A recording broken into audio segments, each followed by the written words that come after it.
Hey internet, what's up? It's me, lo-fi producer and musician Blue Sirens. Today, I want to talk to you about an announcement that happened called Orchid. Orchid is a Midi keyboard that focuses on chords, and it's developed by Kevin Parker of Tame Impala. Now, just the name Tame Impala makes it sound like there's going to be some really cool synth settings on this, some really cool aspects for creation, but we don't really know a lot. There's a video on the website that kind of shows you what this keyboard does, and you can check out that link below. But I want to dive in and just share my thoughts real quick about this keyboard and why I think it might be a good idea for you to pick it up. And if you do want to pick one up, we're only making 1,000 of them, so make sure you sign up for that email notification so you can grab yours as soon as it's out. So this keyboard, it only has like one octave, and it has these buttons on the side that you can use to just play one note, click a button, and it will formulate the chord and some of those extensions depending on what button you press. Now, I think this is a pretty cool idea, and I think this is something unique that some MIDI keyboards have called. I think it's a pretty cool idea, and I think this is a unique way where some MIDI keyboards have fallen short. Because typically, MIDI keyboards, we just kind of want to stick to the chromatic scale. We want to show you as many notes as possible. You can play at least 12. And this one's more focused on chords, and while most people kind of, I think, focus on melody, I think it's really cool that we can now have a machine that focuses so much on chords, and you can hear the differences between the chords just by clicking these different buttons that are on the left-hand side of the machine.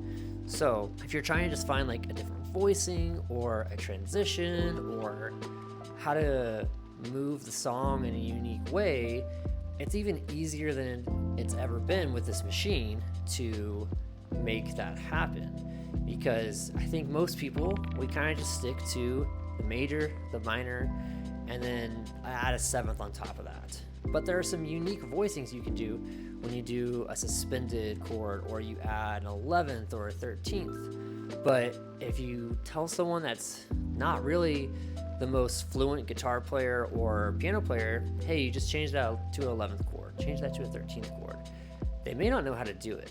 And if they do know how to do it, at least on guitar, they may only really kind of know how to do it for certain chord positions, because I can't remember the last time someone said, hey, can you play a D minor 11th in the C or G position, because we just don't really play chords in those positions. But if you're trying to use this to kind of fill in for those chords and you are a guitar player, then I think it really answers that need for you. Is it cheating? I don't think technology is really about trying to help us cheat, but trying to make things easier. And the core thing we can't lose when we are using new technology is our ability to process the information and determine, is this good? Do we like this? Is this bad? We have to kind of still know how the things work underneath. So the fact that you may know, oh, if I take a major chord and make it minor, and that's a good transition, or a good way to kind of like draw that out, as long as you're not losing that as you're using this machine, and you know it's a major minor, or that you can change from a minor seventh to a major seventh and it sounds really cool, I think that's a win. So it's kind of making it where you don't have to know all the hand and finger shapes from guitar or piano, because sometimes that's kind of difficult to remember. Even if you have a piano in front of you, you may not know, unless you've played piano or know some of the music theory, how those chords are formed on your own. Now, some DAWs do a really handy job to where you can play a chord and it may show it up there at the top or in some aspect of the DAW, and then you can add individual notes after the fact, and it'll say, oh yeah, that's a minor seventh, or that's a minor seventh and 11th, or whatever the extensions for that chord is. That's kind of helpful, and you can kind of use that going forward to remember how to make those chords and see what kind of fits together. But again, that takes time. You got to remember those. You got to remember the fingerings and how it's all laid out. And if you switch to a different chord or different chord position or different voicing, you got to do it all over again in your head. So this machine's taking a lot of that kind of guesswork out of it. I'm hoping you get straight to, well, do I like the sound of this? Do I not like the sound of this? And I think that's really the biggest benefit of it.